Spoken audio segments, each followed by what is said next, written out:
அஸ்ஸலாமு அலைக்கும் வரஹ்மத்துல்லாஹி வரகாத்துஹு.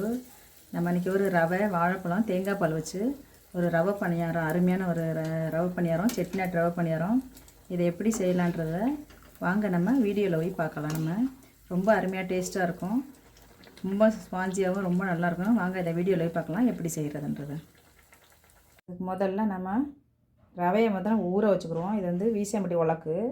இந்த வீசம்படி உலக்கில் நான் வந்து 2 உலக்கு எடுத்திருக்கேன். ரவை பச்சை ரவை தான் அப்படியே போட்டுக்கிடுவோம். போட்டுக்கிட்டு பால் வந்து 1 டம்ளர் பால் இதை ஊற்றி முதல்ல நம்ம ஊற வச்சுக்கிறோம். இதை கொஞ்சம் பால் நிப்பாட்டிக்கிறோம், அப்புறமா ஊற்றிக்கிறோம். இது ஊற வச்சு கலக்கி ஊற வச்சிட்டோம்னா ஊறிடும். இது ஒரு 1/4 மணி நேரம் ஊறட்டும். ஊறிச்சுன்னா பணியாரம் சாஃப்டாக இருக்கும். இந்த மாதிரி பெரட்டி வச்சுருவோம். கொஞ்சம் பாலை நிப்பாட்டி வச்சுக்கிடுவோம், ஏன்னா ரொம்ப தண்ணிலாம் ஊற்றக்கூடாது. இந்த மாதிரி பெறல்ற அளவுக்கு தேங்காய் பால் கெட்டியாக தான் நான் போட்டிருக்கேன். இப்படியே நல்லா அமுக்கி வச்சுருவோம் அந்த தேங்காய் பாலில். இது ஒரு 1/4 மணி நேரம் ஊறட்டும். அது வரை 1/4 மணி நேரம் ஊற வரை நம்ம மூடி வச்சுருவோம். 1/4 மணி நேரம் சென்று நம்ம இதை மிக்சியில் போட்டு அரைக்க போகிறோம். 1/4 மணி நேரம் ஆயிடுச்சு. போதும் ஊறினது ரவை. இன்னும் கூட கொஞ்சம் நேரம் கூட ஊற வைக்க, ஊறினாலும் ஒன்றும் தப்பு இல்லை, ஊறினாலும் நல்லா சாஃப்டாக தான் இருக்கும். இப்போ இந்த டைமில் நம்ம அந்த வீசம்படியில் 2 வீசம்படி ரவை எடுத்தோம், அதே ஒரு வீசம்படி சர்க்கரை. இதை வந்து நம்ம முதல்ல அரைச்சிக்கிறோம். இதில் போட்டு சர்க்கரையை, அதோட ஒரு 3 ஏலக்காய், இந்த 3 ஏலக்காயை நம்ம இதில் போட்டு கொஞ்சம் பொடி பண்ணிக்கிடுவோம். சர்க்கரை அரைச்சிட்டோம். இந்த சர்க்கரை விட நம்ம ஒரு வாழைப்பழம், இந்த ஒரு வாழைப்பழத்தை முழுசாக இதில் போட்டுருவோம். நம்ம போட்டுட்டு இந்த ரவையும் ஊற வச்ச ரவையும் நம்ம இது கூட சேர்த்து 2ஐயும் அரைச்சிட்டு வந்துடுவோம்.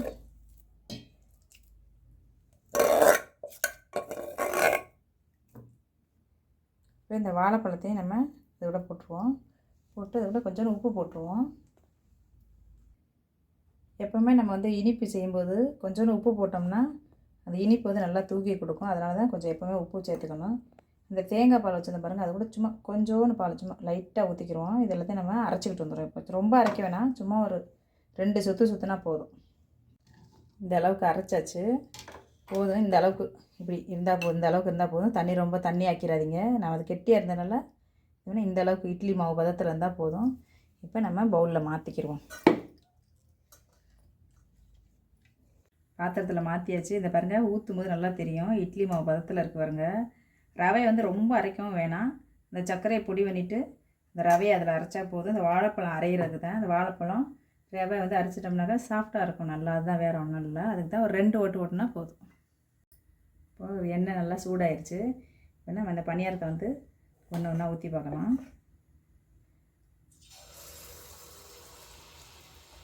இதை வந்து செட்டிநாட்டு பக்கம் அப்பம்னு சொல்லுவாங்க, ரவை பணியாரம்னு சொல்லுவாங்க. ரொம்ப சூப்பராக இருக்கும். தேங்காய் பாலில் ரொம்ப டேஸ்ட்டு ரொம்ப அருமையாக இருக்கும். கண்டிப்பாக இந்த ரெசிபியை வந்து செஞ்சு பாருங்கள். பாருங்கள், நம்மளோட ரவை பணியாரம் சூப்பராக வந்திருக்குது. இதை நம்ம செட்டிநாட்டு ரவை பணியாரம்னு சொல்லுவாங்க. இதை ரொம்ப நல்லா ஸ்பான்சியாக இருக்கும். குழந்தைங்களாம் ரொம்ப விரும்பி சாப்பிடுவாங்க. கண்டிப்பாக இதெல்லாம் செஞ்சு கொடுங்க. இதே மாதிரி ஒவ்வொரு பணியாரமாக நம்ம வந்து மீடியம் சூடு வச்சுக்கோங்க, ரொம்ப சூடு வேண்டாம். இது ஒவ்வொரு பணியாரமாக தான் ஊற்றணும்னு இல்லை, பக்கத்தில் இடம் இருந்தால் இன்னொன்று கூட ஊற்றிக்கலாம்.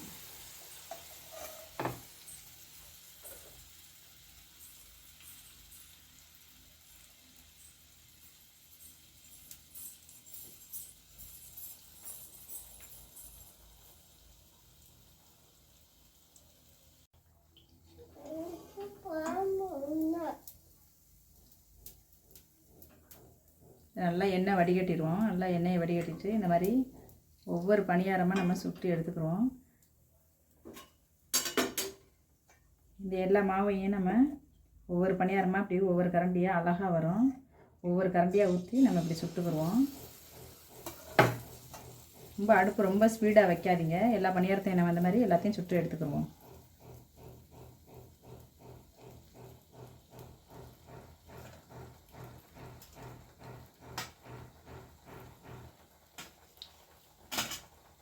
ஒன்று போல் எல்லா பணியாரமும் அழகாக சுட்டு எடுத்தாச்சு. கண்டிப்பாக இதை சுட்டு செஞ்சு சாப்பிட்டு பாருங்கள். லைக் பண்ணுங்கள். லைக் பண்ண எல்லாருக்கும் ரொம்ப ரொம்ப நன்றி. அஸ்ஸலாமு அலைக்கும் வரஹ்மத்துல்லாஹி வபரகாத்துஹு.